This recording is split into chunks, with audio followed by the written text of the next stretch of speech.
Hello दोस्तों, नई video में आपका स्वागत है। तो चल रही है एनसीईआरटी इतिहास के बारे में देखते हैं। मत्स्य पुराण किस वंश से संबंधित है? आंध्र सतवाहन वंश से। किससे है? आंध्र सतवाहन वंश से संबंधित है। विष्णु पुराण किस वंश से संबंधित ग्रंथ है? मौर्य वंश से। विष्णु पुराण किस वंश से संबंधित ग्रंथ है? मौर्य वंश से। खरोष्ठी लिपि किस प्रकार लिखी जाती थी? बाएं से बाएं की ओर। खरोष्ठी लिपि किस प्रकार से लिखी जाती थी? तो दाएं से बाएं लिखी जाती थी। नारद स्मृति से किस वंश के विषय में जानकारी मिलती है? गुप्त वंश से।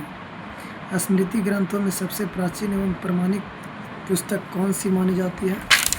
मनु स्मृति। कौन सी है? मनु स्मृति। शुंग काल का मानक ग्रंथ किसे कहा जाता है? मनु स्मृति को है। शुंग काल का मानक ग्रंथ किसे कहा जाता है? मनु स्मृति को। स्त्री को पुरुष की अर्धांगिनी किस ग्रंथ में कहा गया है? शतपथ ब्राह्मण में।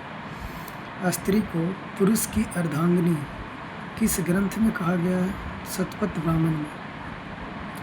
महाभारत का प्रारंभिक उल्लेख अश्वलायन ग्रह सूत्र में मिलता है।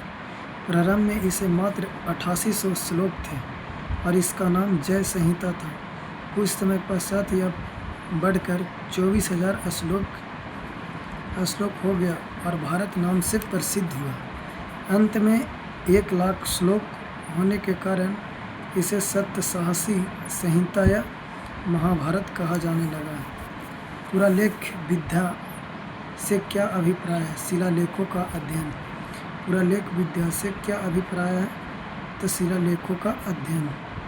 पुरा अवशेषण का महानतम अन्वेषक किसे माना गया है? तो डार्विन को। इब्न बतूता का यात्रा वृत्तांत किस नाम से प्रसिद्ध है? रेहला से। इब्न बतूता का यात्रा वृत्तांत किस नाम से प्रसिद्ध है? रेहला से। हेमसंगा ने विश्वविद्यालय में बौद्ध धर्म का अध्ययन किया था? नालंदा विश्वविद्यालय में। हेमसंगा ने किस विश्वविद्यालय में बौद्ध धर्म का अध्ययन किया था? तो नालंदा विश्वविद्यालय में। किसमें? नालंदा विश्वविद्यालय में। प्रमुख अभिलेखों व शासक। हाथी गुफा अभिलेख किसके शासक में? कलिंग नरेश खारवेल के शासनकाल में। ऐहोल अभिलेख पुलकेशिन द्वितीय के शासनकाल में।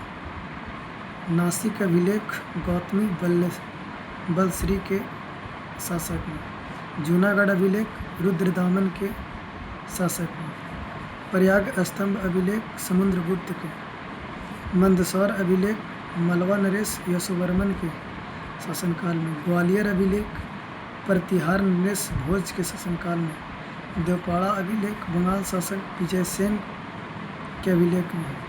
भित्री व जूनागढ़ अभिलेख स्कंदगुप्त के शासनकाल में। भित्री व जूनागढ़ स्कंदगुप्त के शासनकाल में। बौद्ध स्तंभ लेख से किसकी जानकारी मिलती है? शुंग काल की। हेमसंगा ने अपनी यात्रा वृत्तांत का वर्णन किस पुस्तक में किया है? सीयू की में। किसमें? सीयू की में। अरबी भाषा की किताब उल हिंद की रचना किसने की थी? अल-बरूनी ने। किसने? अल-बरूनी ने। अरबी भाषा की पुस्तक अल हिंद की रचना किसने की थी? अल-बरूनी ने। मोरक्को का यात्री इब्न बतूता भारत में मोहम्मद बिन तुगलक के दरबार में आया था तथा तुगलक ने इसे दिल्ली का काजी नियुक्त किया था। मोरक्को पोलो द्वारा किस राज्य की यात्रा का उल्लेख मिलता है? पांडे राज्य की। किसका? पांडे राज्य की। मोरक्को पोलो द्वारा किस राज्य की यात्रा का उल्लेख मिलता है? पांडे राज्य की। पतंजलि की महाभाष्य से किस वंश के इतिहास का पता चलता है? शुंग वंश का। किसका? शुंग वंश का इतिहास का पता चलता है। लेखक फाहियान और कब किया था? तो फाहियान। और रचना कौन सा है? भारत दशा का विवरण। ये कब किया था? तो 399 से 414 ईस्वी में। यह प्रथम चीनी यात्री था जिसने समुद्र युद्ध द्वितीय विक्रमादित्य के समय भारत की यात्रा की थी। इसने गुप्त काल में वस्तु विनिमय का माध्यम कौड़िया तथा समुद्रगुप्त मौर्य के राज्य प्रासाद राजमहल को देव निर्मित बताया है।